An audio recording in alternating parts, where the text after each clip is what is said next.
আসসালামু আলাইকুম। আপনারা সবাই কেমন আছেন? আশা করি যে যেখানে আছেন ভালো আছেন, সুস্থ আছেন। আলহামদুলিল্লাহ আমিও ভালো আছি, সুস্থ আছি। তো চলে আসলাম প্রতিদিনের মতো আবার একটা নিউ ব্লগ নিয়ে। আশা করি যে যেখান থেকে ভিডিওটি দেখবেন অবশ্যই একটু করে সাবস্ক্রাইব করে দিবেন। তো ইদানিং হচ্ছে আমার একটু সমস্যা হচ্ছে, মানে আমি 2-3 দিন ধরে প্রত্যেকটা ভিডিওতে বলতেছি সাবস্ক্রাইব হচ্ছে কেটে নিয়ে যাচ্ছে একসাথে অনেকগুলো করে। কালকে হচ্ছে 24টা সাবস্ক্রাইব কেটে নিয়ে গেছে, খুব খারাপ লাগতেছে। তো যারাই হচ্ছে ভিডিও দেখবেন ফুল ভিডিও দেখে তারপরে হচ্ছে সাবস্ক্রাইব করে দিবেন। আর হচ্ছে আমি যাদেরকে সাপোর্ট করব, চ্যানেলে যাব, ঘুরে আসব, আপনি হচ্ছেন আমার চ্যানেলে 24 ঘন্টা পরে আসবেন বন্ধুত্ব করতে। না হলে আমি যদি আপনাকে সাপোর্ট করে আসি, আপনি যদি সাথে সাথে সাপোর্ট ব্যাক দেন, তাহলে হচ্ছে ওই সাবস্ক্রাইবটা থাকে না, কেটে নিয়ে যায়। তো আপু ও দিদিদের কাছে আমার একটা রিকোয়েস্ট, দয়া করে পাশে থাকবেন। আমরা একে অপরের পাশে যদি না থাকি, আমরা কখনোই সফলতা দেখা পাবো না। আর মনে কোনো হিংসা না রেখে আমরা সবাই সবার পাশে থাকবো, সবাই সবার ভিডিও দেখব, অবশ্যই দেখব। হয়তো একদিন আগের পরে আর বর্তমানে হচ্ছে দেশের যে অবস্থা, নেটওয়ার্কে খুবই প্রবলেম। মানে একটা ভিডিও আপলোড দিলে হচ্ছে 2-3 ঘন্টারও বেশি লাগে পোস্ট হতে। ওই জন্য হচ্ছে ওরকমভাবে কারো ভিডিও দেখতে পারতেছি না। তো কেউ মনে কিছু নেবেন না। তো দেখতেই পাচ্ছেন 2-3 দিন ধরে হচ্ছে খুব বৃষ্টি হচ্ছে, সব জায়গাতেই, দেশের সব জায়গাতেই খুব বৃষ্টি হচ্ছে। তো ওই যে আমাদের ছাদের অবস্থা, ছাদে হচ্ছে পানি জমে গেছে, এখনও টিপ টিপ বৃষ্টি পড়তেছে। তো এখন বিকেলবেলার ওয়েদারটা কিন্তু খুব সুন্দর। তো সারাদিন হচ্ছে রুমের মধ্যে ছিলাম, খুব বোরিং ফিল করতেছি। এজন্য হচ্ছে ছাদে আসলাম, একটু আয়সা দেখি ঝিরিঝিরি বৃষ্টি হচ্ছে। তো আমার ছেলের হচ্ছে দুটো ট্রাউজার প্যান্ট ধুয়ে দিছিলাম কালকে, তো আমার মনে ছিল না, এজন্য হচ্ছে নিতে আসছি। আয়সা দেখি নিচে পড়ে গেছে গা। তো ভাবলাম নিচে যেহেতু পড়ে গেছে, থাক, এটা উঠানো সম্ভব না। তো এজন্য হচ্ছে ক্যামেরাটা অন করছি। আর বৃষ্টির শব্দ তো শুনতেই পারছেন, যে আপনাদের সাথে কিছু কথা শেয়ার করি, কথা বলি। সারাদিন যেহেতু রুমে একা একা ছিলাম, ভালো লাগতেছিল না, তো এজন্য হচ্ছে ছাদে আসা। তো চারোদিকের ওয়েদারটা দেখেন, খুব ভালো লাগতেছে। আর বৃষ্টি এরকমভাবে বৃষ্টি হচ্ছে, টানা বৃষ্টি, এখন ছাদের অবস্থা সেই হয়ে গেছে গা, হিজলা টিজলা পড়ে গেছে। তো চারপাশের দৃশ্যটা কিন্তু খুব সুন্দর, আমার কাছে খুবই ভালো লাগে বিকেলবেলা ছাদে আসলে, ঠান্ডা ঠান্ডা ভাব। আর হচ্ছে দেশের যে পরিস্থিতি এখন, আমরা হচ্ছে 71-এর যুদ্ধ দেখিনি, বাট 24 সালের যুদ্ধ দেখতেছি। রাস্তাঘাটে ওরকমভাবে বের হওয়া যায় না। আর যে ফোন দেয় সেই বলে যে সাবধান থাকতে। ঢাকা শহরের অবস্থা কিন্তু খুবই খারাপ। তো যে যেখানে আছেন আপনারা, বিশেষ করে যারা ঢাকাতে আছেন ভাইয়ারা আপুরা, সবাই হচ্ছে সাবধানে থাকবেন, কারণ সাবধানে থাকলে নিজেদের জন্য একটু ভালো। তো হচ্ছে আমি পিঠা বানাবো, ওদিন হচ্ছে আমি চাল ব্লেন্ডার করে রাখছিলাম। চালগুলো অনেকগুলো আতপ চাল ছিল ঘরে, গ্রাম থেকে আনা, বাবার বাড়ি থেকে আনছিলাম। চালগুলো হচ্ছে পোকায় ধরে গেছে, তো ছাদে রোদ্রে দিচ্ছিলাম, দেওয়ার পরে সব আতপ চালগুলো হচ্ছে আমি একসাথে ব্লেন্ডার করে ফ্রিজে ডিপে রেখে দিছি। তো আগে হচ্ছে 2-1 দিন পর পরই পিঠা বানাইতাম, আমার ছেলেকে পিঠা ও ভীষণ পছন্দ করে পিঠা খেতে।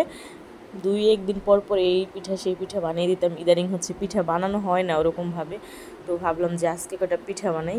তো ওই যে ডিপে হচ্ছে আমি এগুলো রেখে দিছিলাম ব্লেন্ডার করে। তো ওগুলো হচ্ছে আমি অনেক আগে নামাইয়ে রাখছি যাতে বরফটা ছোটে। তো এখন হচ্ছে কিছু তেলের পিঠা বানাবো।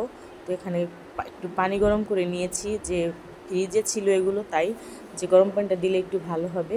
তো অনেকে এক এক এক এক দেশে হচ্ছে এক এক পিঠা বলে, পিঠাকে অনেকে পান পিঠা বলে, আন্তাসা পিঠা বলে, তেলের পিঠা বলে। তো আমরা হচ্ছে তেলের পিঠা বলি। তো এগুলো হচ্ছে আমি বানাবো এখন, তো নিতেছি আর কি। তো তেলের পিঠার সাথে হচ্ছে আটা বা ময়দা এটা দিতে হয়, না দিলে হচ্ছে পিঠাটা হয় না, সুন্দর হয় না। শুধু চালের আটা দিয়ে পিঠা বানানো হচ্ছে শক্ত হয়ে যায়, আর সাথে যদি একটু আটা বা ময়দা দুটার যে কোনো একটা দিলে পিঠাটা একটু নরম হয়। তো এমন এক সময় ছিল যে পিঠা বানাতে পারতাম না, আম্মু বানাতো, দেখতাম, খাইতাম, দেখতাম না ওরকমভাবে যে কীভাবে বানাইতো, কী করতো, ওটা কখনোই দেখতাম না। শুধু খাইতাম, মা বানাইতো বসে বসে খাইতাম। এখনও বাড়িতে গেলে মা বানায়, বসে বসে খাই। সো এখন হচ্ছে মোটামুটি সব পিঠেই বানাইতে পারি ইনশাল্লাহ। মেহমান আসলেও বানিয়ে খাওয়াইতে পারি, নিজেরাও বানিয়ে খাই ইনশাল্লাহ। সব পিঠে এখন বানাতে পারি। তো আগে এরকম মন মানসিকতা ছিল না। মেয়েদের হচ্ছে বিয়ের পরে লাইফ হচ্ছে পুরাই চেঞ্জ হয়ে যায়। আমি বলতে না, সব মেয়েদেরই বিয়ের পর লাইফ চেঞ্জ। তখন হচ্ছে বাধ্যতামূলক সব কিছু শিখতে হয়, পারতে হয়, না পারলে হচ্ছে কথা শুনতে হয় পরের। এজন্য হচ্ছে সব কাজ মেয়ে মানুষের হচ্ছে সব কাজ জানা ভালো। একটা মেয়ে মানুষ ইচ্ছা করলে সব কিছু, চেষ্টা করলে সবাই সব কিছু পারে, ইচ্ছা থাকলে উপায় হয়।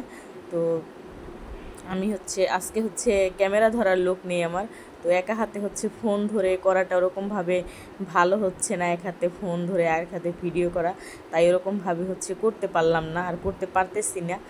আমার ছেলে নেই, ও হচ্ছে ওর নানু বাড়ি গেছে, ওই ভিডিওতে আপনারা দেখছেন। তো আমি হচ্ছে একা, এজন্য হচ্ছে ক্যামেরাটা ওরকমভাবে ধরতে পারিনি, ওরকমভাবে করাও হইতেছে না। তো কী করার, কিছু করার নেই, যতটুকু পারছি অতটুকু করছি আর কি। তো পিঠা মানে এই ময়দা, তারপরে হচ্ছে চালের গুঁড়া দিয়ে হচ্ছে ওটা আমি অমলেট করে নিতেছি, হয়ে গেছে অলরেডি করা। তো আমি হচ্ছে গ্যাস একটু কম, চুলায় হচ্ছে কড়াই বসায় রাখছি, তেল দিয়ে রাখছি যে গরম হোক, আর এদিকে আমি বেটার তৈরি করি। তো তেলের পিঠা বানালে কিন্তু এটা খুব একটা পাতলা করতে হয় না, পাতলা করলে হচ্ছে পিঠা সুন্দর হয় না, ঘন করতে হয়। তো এটা আমার হয়ে গেছে করা। তো পিঠা মানে ফোনটা ধইরা ওরকমভাবে দিতে পারিনি প্রথম। তো পিঠা কিন্তু মানে আমি পিঠা বানালে, তেলের পিঠা বানালে মাশাল্লাহ খুব সুন্দর হয়, ফুলে। তো আমার কাছে খুবই ভালো লাগে যে আমি নিজে এখন পিঠা বানাতে পারি, আর মিস করি মাকে অনেক। এখনও বাড়িতে গেলে হচ্ছে মা বানাই খাওয়ায়, চুলার ধারে কাছেও যাই না। বাট এখানে ঢাকাতে থাকলে সবই পারি, তখন একা একা করতে হয়। তো পিঠা হচ্ছে চিনি দিয়ে বানাইতেছি, তো ওই জন্য মিঠাই দিয়ে বানালে, মিঠাই বাসায় নেই, চিনি আছে, তাই চিনি দিয়ে বানাইতেছি। চিনির পিঠাটা একটু সাদা সাদা হয় দেখতে। তো গ্যাস কিন্তু মোটামুটিভাবে আছে, গ্যাসে কিন্তু খুব প্রবলেম ঢাকাতে যেসব আপুরা থাকে তারা বুঝবে যে গ্যাসে কতটা প্রবলেম করে। দু একদিন হচ্ছে চুলা ধরেই না, তো ইন্ডাকশনে পাক করি। তো ইন্ডাকশনে পিঠা বানানো, তেলের পিঠা বানালেই কড়াই হচ্ছে ভালোভাবে বসবে না, এর জন্য হচ্ছে এই গ্যাসে বসাইছি। তো আরেকটা কথা বলি আপনাদের মাঝে, মানে সবসময় 2-3 দিন ধরে হচ্ছে এই কথাটাই আমি বলে যাচ্ছি, যারা হচ্ছে ভিডিও দেখবেন, ফুল ভিডিও দেখে তারপরে হচ্ছে সাবস্ক্রাইব করবেন। মনটা কিন্তু ভীষণ খারাপ, 2-3 দিন ধরে আমার সাথে কেন এরকম হচ্ছে, এতগুলো করে সাবস্ক্রাইব কেটে নিয়ে যাচ্ছে। তো আমরা হচ্ছে একে অপরের পাশে থাকবো, একে অপরের পাশে যদি না থাকি, হিংসামি করি, তাহলে হচ্ছে আমরা সফলতার দেখা পাবো না, এগিয়ে যেতে পারবো না। তো সবাই সবার পাশে থাকবো। সবাই যদি সবার পাশে থেকে সাপোর্ট করি, তাহলে আর কি কিছু করা সম্ভব হবে, এছাড়া সম্ভব হবে না। তো দয়া করে যে যেখান থেকেই ভিডিও দেখবেন, ফুল ভিডিও দেখে সাবস্ক্রাইব করবেন। আর যথারীতি চেষ্টা করব যে সবার ভিডিও দেখার জন্য। অনেক সময় হচ্ছে ব্যস্ততার কারণে দেখা হয় না। আর এখন দেশের যেই পরিস্থিতি, দেশের যেই অবস্থা, ঢাকা শহর কিন্তু পুরা গরম এখন। তো কখন কি হয়, নেট আবার বন্ধ করে দেয় নাকি। তো এখনও যেই নেট মানে স্লো চলে একদম, একটা ভিডিও পোস্ট করলে 2 ঘন্টা 3 ঘন্টাও লেগে যায়। আর কারো ভিডিও দেখতে গেলে তখন শুধু ঘুরে ঘুরে, তখন মেজাজটা খারাপ হয়ে যায়। এজন্য হচ্ছে আর ওরকমভাবে দেখা যায় না।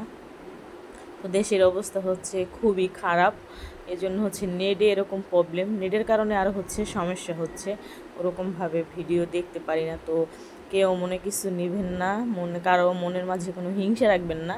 আমরা সবাই হচ্ছে সবার পাশে থাকব, সাপোর্ট করব ইনশাল্লাহ। আর যারাই হচ্ছে, যাদেরকে সাপোর্ট করব, বা আপনি আমাকে সাপোর্ট করলেন, আমি আপনাকে 24 ঘন্টা পরে গিয়ে হচ্ছে সাপোর্ট করব, ওই সাপোর্টটা হচ্ছে থাকে আর কি। তো সাথে থাকেন, আপনারা দেখতে থাকেন। পিঠাগুলো কিন্তু প্রায় ভাজা হয়ে যাচ্ছে। আমি বেশি নিইনি, কারণ লোক কম, এজন্য হচ্ছে অল্প করে নিয়েছি যাতে খাওয়া হয়ে যায়, এজন্য হচ্ছে কমায় নিছি। তো ভাজা হচ্ছে যে অলরেডি শেষ, মোটামুটি অনেকগুলো পিঠা হয়েছে। তো এখন হচ্ছে এটাই শেষ, দিয়ে দিচ্ছি পিঠা। আরও কম বানাইতে চাইছিলাম, তো এতটা কম হইল না, তারপরে হচ্ছে যা হয়েছে অনেকগুলো হয়েছে। তো হয়ে গেছে পিঠাগুলো বানানো এখন। এই যে দেখতেই পাচ্ছেন, খুব সুন্দর হয়েছে পিঠাগুলো, একদম ফুলকো ফুলকো, খেতেও খুব সুস্বাদু হবে। তো রুমে নিয়ে আসছি পিঠাগুলো।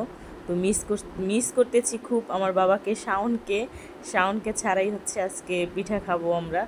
তো মিস ইউ শাওন। আর যে যেখান থেকে ভিডিওটি দেখছেন আশা করি ভালো লাগবে, ফুল ভিডিওটি দেখবেন। আল্লাহ হাফেজ।